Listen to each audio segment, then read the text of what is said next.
नमस्कार दोस्तों, aspirants campus में आपका स्वागत है। तो जैसा कि आप देख रहे हैं, कंज्यूमर बिहेवियर का जो है ये हमारा शायद थर्ड पार्ट है। Consumer equilibrium through utility analysis. तो इसमें हम पढ़ेंगे वन कमोडिटी मॉडल और मल्टीपल कमोडिटी मॉडल के बारे में। चलिए देखते हैं। कंज्यूमर इक्विलिब्रियम एक ऐसी सिचुएशन है जहां पे कंज्यूमर को जो है मैक्सिमम सेटिस्फेक्शन मिलता है लिमिटेड इनकम में। ठीक है, लिमिटेड इनकम में क्या मिलता है? मैक्सिमम सेटिस्फेक्शन मिलता है, जहां पे टेंडेंसी नहीं होती चेंज करने की। ठीक है, एग्जिस्टिंग एक्सपेंडिचर पैटर्न को, जैसे आपके पास जितनी इनकम है, ठीक है, उतनी ही इनकम में आपको जितना ज्यादा हो सके उतना ज्यादा सेटिस्फेक्शन मिलता है।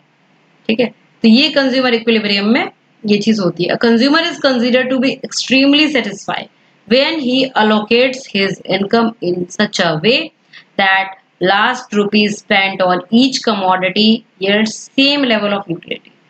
आखिरी पैसा जो होता है कंज्यूमर का, वो भी उसको सेम लेवल की यूटिलिटी देता है। तो कंज्यूमर इक्विलिब्रियम का जो कॉन्सेप्ट है, ये वन कमोडिटी मॉडल और मल्टी कमोडिटी मॉडल, ये दोनों तरीके से हम अभी देखेंगे। ठीक है, तो चलिए देखते हैं। सबसे पहली बात क्या है, कंज्यूमर क्या होता है? रैशनल होता है। कंज्यूमर रैशनल होता है, वो सब कुछ को मेजर करता है, कंपेयर करता है, चूज करता है। ठीक है, अगर आप कोई चीज 10 रुपए में दे रहे हैं, ठीक है, और सेम लेवल की चीज जो है आप 20 रुपए में दे रहे हैं, तो कंज्यूमर 20 रुपए वाला जो सामान है वो नहीं चूज करेगा, वो 10 रुपए वाला ही सामान यूज करेगा या चूज करेगा, क्योंकि वो क्या है? रैशनल है। कंज्यूमर क्या है? रैशनल है। वो मेजर करता है, कंपेयर करता है और फिर उसके बाद चूज करता है कि बेस्ट ऑप्शन जो है उसकी यूटिलिटी सबसे ज्यादा मैक्सिमम किस में हो सकती है, यानी कि उसका सेटिस्फेक्शन कहाँ पे सबसे ज्यादा होगा। ठीक है, तो ये इसका बेसिक अजम्पशन है। कंज्यूमर जो होता है वो रैशनल होता है। उसके बाद आता है कार्डिनल मेजरमेंट यूटिलिटी। तो कार्डिनल और ऑर्डिनल हम पढ़ चुके हैं। तो यूटिलिटी जो होती है वो क्वांटिटी के टर्म्स में मेजर की जाती है। ठीक है, इसीलिए कार्डिनल मेजरमेंट यूटिलिटी इसका अजम्पशन सेकेंड है। उसके बाद marginal utility of money is constant. ऐसा नहीं है, यूटिलिटी के साथ जो है मनी इंक्रीज होता रहेगा। मनी जितना है उतना ही होगा। अगर पैसे बढ़ा दिए तो भाई उसकी तो सेटिस्फेक्शन ऐसे ही कम हो जाएगी। ठीक है, money and utility of money जो होती है वो चेंज नहीं होती है। ठीक है, कंज्यूमर की जो इनकम होगी और प्राइस होगी वो फिक्स रहेगा। Income and price of goods remains constant. उसके जो टेस्ट है एंड प्रेफरेंसेस हैं वो भी कांस्टेंट रहेंगे। ठीक है, यानी कि अगर कंज्यूमर मतलब लक्स का साबुन यूज कर रहा था तो वो लक्स का ही यूज करेगा। ठीक है, टेस्ट एंड जो प्रेफरेंसेस हैं उसके वो सेम रहेंगे। टेस्ट अगर चेंज होते रहे तो फिर जो हम उसका मार्जिनल यूटिलिटी है वो नहीं निकाल पाएंगे। ठीक है, सेटिस्फेक्शन जो उसका है वो चेंज हो जाएगा। तो एक सिंगल चीज को लेके हम उसकी सेटिस्फेक्शन या मार्जिनल यूटिलिटी को डिटरमाइन करेंगे। अब बार बार सामान बदलता रहेगा तो भाई नहीं हो पाएगा ये चीज। ठीक है, तो ये जो सारे अजम्पशंस है ये आपको ध्यान रखने हैं कि कौन कौन से पॉइंट्स हैं। उसके बाद आता है determination of consumer equilibrium. Consumer equilibrium को हम कैसे डिटरमाइन करते हैं? सपोज करिए कि एक कंज्यूमर है, उसकी क्या है? फिक्स्ड इनकम है। ठीक है, और वो क्या एक सिंगल कमोडिटी एक्स कंज्यूम करता है, तो वो अपना जो कंजम्पशन है तब तक जारी रखेगा जब तक उसकी मार्जिनल यूटिलिटी जो है एकदम मार्जिनल यूटिलिटी ऑफ मनी जो होगी वो मार्जिनल यूटिलिटी से कम होगी। ठीक है, कंजम्पशन ऑफ कमोडिटी यानी कि मार्जिनल यूटिलिटी ऑफ कमोडिटी हमेशा क्या होगी? मार्जिनल यूटिलिटी ऑफ मनी से बड़ी होगी। सिमिलर ऐसे। ठीक है, तब तक वो अपना कंजम्पशन जारी रहेगा। जब मार्जिनल यूटिलिटी ऑफ मनी बड़ी हो जाएगी मार्जिनल यूटिलिटी ऑफ कमोडिटी से, तो वो अपना कंजम्पशन बंद कर देगा। यानी कि जब उसको ज्यादा पैसे भरने पड़ेंगे और उसको सेटिस्फेक्शन उस लेवल की नहीं मिलेगी जिस लेवल की वो पैसे दे रहा है, तो वो फिर क्यों मतलब वो चीज उस कमोडिटी को कंज्यूम करेगा। जब तक क्या होता है हमें सेटिस्फेक्शन मिलती है और लगता है नहीं भाई प्राइस ठीक है, तब तक ही हम उस कमोडिटी को कंज्यूम करते हैं कि नहीं सही प्राइस पे हमें मैक्सिमम सेटिस्फेक्शन मिल रहा है, तो हम उस कमोडिटी को कंज्यूम करेंगे। लेकिन जब हमें लगेगा नहीं भाई प्राइस ज्यादा है, तो हम उस कमोडिटी का जो कंजम्पशन है वो अपने आप बंद कर देंगे। ठीक है, तो मार्जिनल वहां पे कंज्यूम इक्विलिब्रियम क्या होता है, utility maximising consumer will be in equilibrium, जहां पे marginal utility of x commodity is equal to price of x commodity. यहां पे इक्विलिब्रियम लेवल होता है जहां पे मार्जिनल यूटिलिटी और प्राइस जो होगा एक कमोडिटी का दोनों इंटरसेक्ट कर रहे होंगे, वो होगा इक्विलिब्रियम पॉइंट। ये यूनिट्स ऑफ गुड्स है, ये price and marginal utility of x है। तो यहाँ पे क्या है, एमयू कर्व यानी कि marginal utility of x and price of x, ये जो जहां पे टच हो रहे हैं यानी कि जहां पे इंटरसेक्ट कर रहे हैं, वहां पे क्या इक्विलिब्रियम पॉइंट है इसका। ठीक है, अब अब यहाँ पे देखिए कंज्यूमर इक्विलिब्रियम जो होगा वो सिंगल कमोडिटी में कैसे होगा। देखिए अगर मान लीजिए आपके पास क्या है, आपके पास है 5 रुपए, यहाँ पे देखिए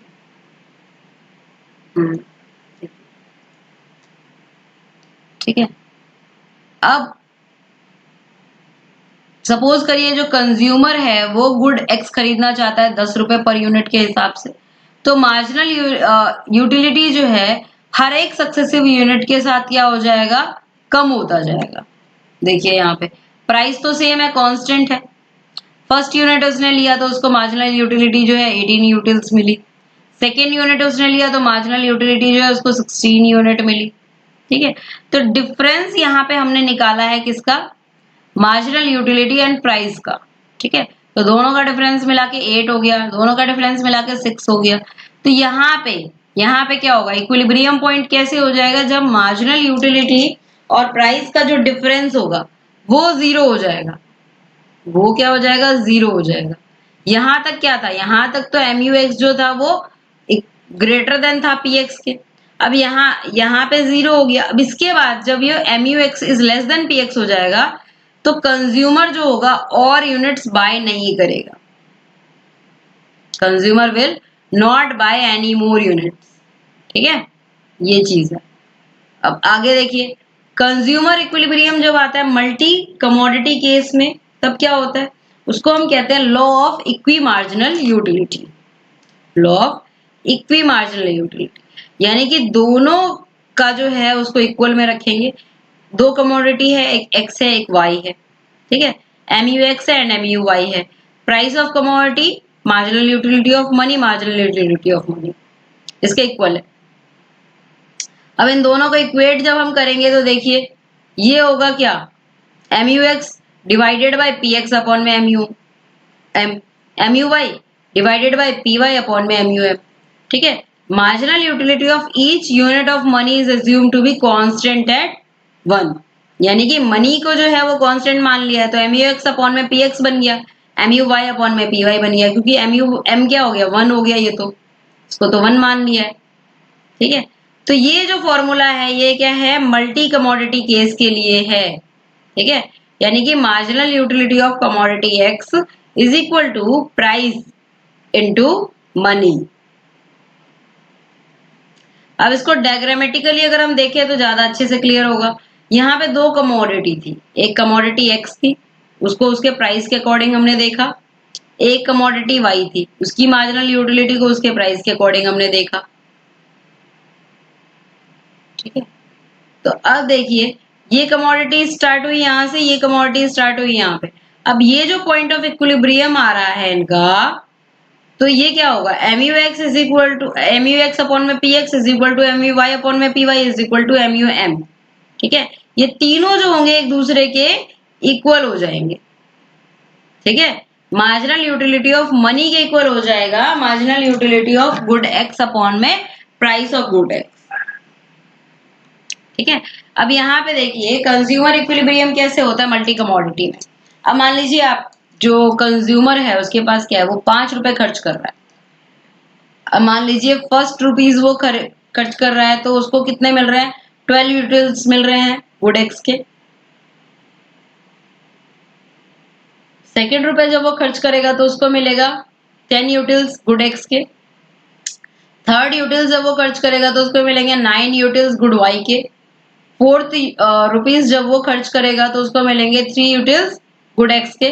और फिफ्थ रुपीज जब वो खर्च करेगा तो उसको मिलेंगे 8 यूटिल्स गुड वाई के।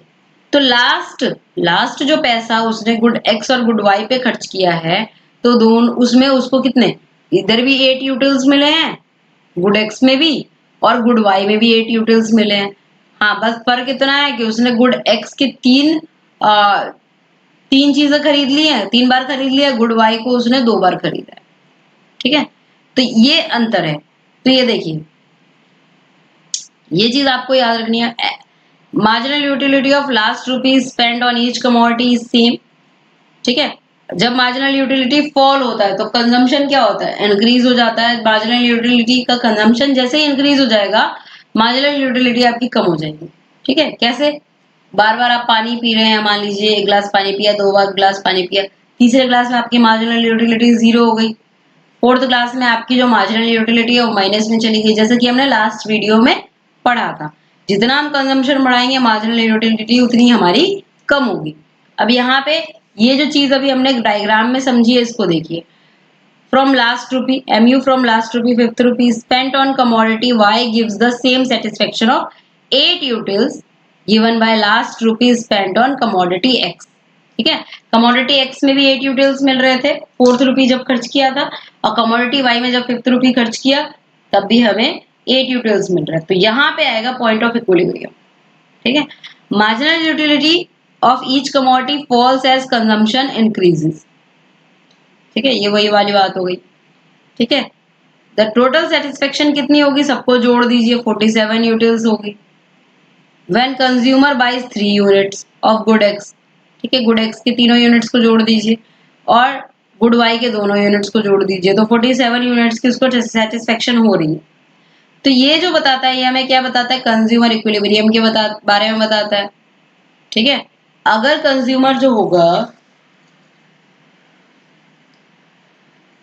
अगर वो अपना पैसा किसी और ऑर्डर में खर्च करे, ठीक है, यानी कि 3 जो है गुड वाई खरीद ले, 3 यूनिट्स गुड वाई के खरीद ले, 2 यूनिट्स गुड एक्स के खरीद ले, तो उसका जो मैक्सिमम टोटल सेटिस्फेक्शन है वो कम हो जाएगा 47 यूटिल्स। ठीक है ना, 3 यूनिट अगर गुड वाई के खरीदेगा, देखिए अगर मान लीजिए 9, 8, 6 उसने खरीदा और 10 और 12 खरीदा, तो ये क्या 47 बनेगा, नहीं बनेगा। ठीक है ना, कम हो जाएगा ये। तो इसीलिए फिर यहाँ पे मतलब उसको क्या करना पड़ेगा, 5 रुपीज होंगे तो यहाँ पे 8 और ये 6 लेना पड़ेगा, ताकि इक्वी मार्जिनल यूटिलिटी यहाँ पे हो, दोनों का लास्ट रुपीज जो है वो 6 और 6 पे खत्म हो। ठीक है, तो ये मैक्सिमम सेटिस्फेक्शन वाला जो है सिर्फ यही केस बन रहा है। अब आपके पास यहाँ पे 2 क्वेश्चंस हैं। ठीक है, इन दोनों को सॉल्व करिए, जो पढ़ाया है उसके बेसिस पे एक बार बस इसको रीड करिए, कैसे है क्या है, रीड करके इस बार नहीं बताया है मैंने, डायरेक्ट समझा दिया कि कैसे कैसे क्या क्या चीजें बोली गई है इसमें, क्या मतलब समझाया गया।